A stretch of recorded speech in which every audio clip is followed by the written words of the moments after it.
Welcome back into Talking Fitchburg. Joining me today from Hy-Vee, it's our registered dietitian, Aryn DeGrave. Aryn, welcome back to the show. How are you doing today? I'm doing great. How are you? I am sad that we're not together, especially when we're talking about sugar and the story of sugar. Like, seriously, finally, you put sugar on the docket, and I can't be together with you to, like, say, can I eat this sugary thing? Can I eat this sugary thing? Can I eat this sugary? No, that's not how this is going to go down today, but we are going to be talking about natural sugar versus natural non-native or nutritive or sweetened or all those terms we're going to learn about today. Exactly. So, sugar in itself, love it or hate it? I mean, who doesn't love sugar? Yep. This interview would have ended instantly you saying no sugar. Right. Yeah, we all love sugar. Natural sugars like sucralose, glucose, fructose give us energy to get throughout the day and are found in a lot of our food items like grains, fruits, sweet snacks, and milk too. However, when we've talked about diabetes and other health conditions, having too much sugar over time may cause our blood sugar to raise and may lead to prediabetes and diabetes. So it's important to know about sugar and talk about sugar and sugar alternatives.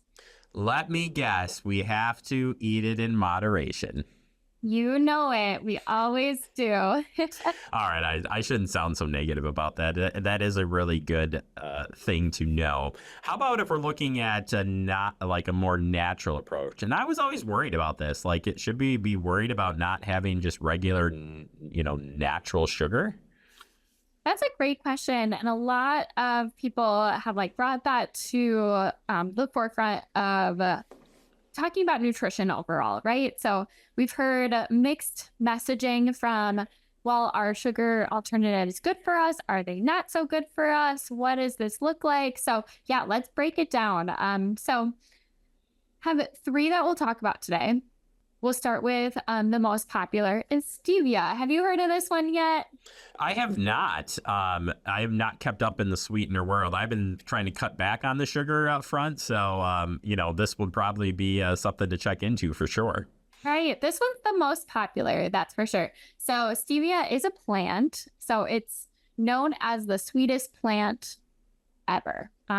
So it's a plant. It makes things taste really sweet without adding sugar or calories, and is most well known as I already mentioned. So it's like having a sweet leaf. Wow. It is 200 to 300 times sweeter than sugar. So extremely sweet. It is, and so it look. I guess, but I'm not looking at the box and looking at it, but this. They grind it down to like a sugar looking like product then? Right. Yeah. If you take from what I think happens, I guess I don't know all of the ins and We need the outs of full breakdown here. Full food science, but I'm guessing that it is, the leaves are taken, they're probably extracting the sweetness of it. It's being dehydrated and turning it into a crystal. So that's my thing. You can't. This is where we say don't quote me on this, but trust me that it's a different alternative to sugar. 200 to 300 times sweeter. That's definitely interesting. So something definitely to check out. Next one comes from monk fruit. What is a monk fruit? Monk fruit sugar. What is a monk fruit? Right? Monk fruit is like a magic fruit that tastes sweet, but it doesn't impact our blood sugar. So just a little can make food nice and sweet, and it's only over 100 times sweeter than sugar. So it's not as sweet as a stevia would be, but it is still sweet. And we're saying we could take these and mix this into we want to have Kool-Aid, like your typical Kool-Aid. I think of the cups of sugar that you're dropping in. You could replace it with this and have even more sugar, right? Well, I would even, speaking of Kool-Aid, like you have to add like a full cup or two of sugar to Kool-Aid to make it sweet. You don't even have to add that much of like a sugar alternative because it's so much sweeter, right? So even like 1 tablespoon of this into the water and the mixture packet of Kool-Aid could go a long way. So monk fruit is great to add for sauces. If you're making like a homemade salad dressing, it just adds a touch of sweetness without those extra calories. And studies show that monk fruit has anti-hyperglycemic and anti-hyperlipidemic and anti-hyperdiabetic properties. So really helps to prevent those or at least decrease risk of excessive blood sugar spikes. Interesting. So it might be kind of a thing that you could turn to, a quick alternative to turn to, certainly, but implement that in if you're having troubles with sugars or are just looking for a different way to do it. I'm glad it's not 300 times, like it's 100 times, like that kind of factors into when you're choosing what you're going to put this in. The final one that you're going to talk about is a little bit less potent than the first two that you've talked about, but offering some similar benefits.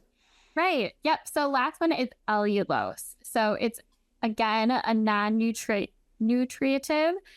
sweetener, and it's made from dates, prunes, and raisins. So think about the sugars we get from those natural sugars we get from our dried fruits. It's about 70% as sweet as sugar, so not as sweet as some of the other alternatives. And allulose is shown to lower blood sugar concentration. So it's again one of those other sugars, nutritive sugars that can help to lower those blood sugar spikes. So this is just one of the brands we have in the store, and it's that allulose sugar. These are big words. I'm not going to deny that. But the benefits of this sugar by taking out kind of that regular sugar and trying these alternatives that are really not sugar, you're definitely helping yourself out in the long run. And again, especially if you're maybe you've been, told you're pre-diabetic or, you're type 2, whatever the case may be. Well, if you want more guidance on talking about sugar, managing blood sugar, we've talked a lot about this on the show in past segments, so I encourage you to go back and check those out. But you can check in with Aryn as well to help you out on kind of discovering where you're at and some things to do. I would even call these hacks of sugar and go with it. But if they want to learn more, how can they check in with you? Go to Hy-Vee.com/health and find the dietitians and find me, or swing by our Hy-Vee stores and ask for my contact. Now, Aryn, do you know if there's candy with these products in them? Like that's something I got to do some research on and find out, because seems like you would want to make the switch now, right? Right. There are candies. There are products that are using monk fruit sweetener, allulose, and stevia in their products. So you've probably already come into contact with these, maybe just not the raw sugar itself, right? Or like the granules itself. You may have already had these in some of the products you've been eating. All right. Well, thank you for sharing great information. And I'd never heard of any of these. So this was an eye-opener for me, and I hope for everybody out there in viewer land. So appreciate your time as always. We'll check back in with you next month. All right.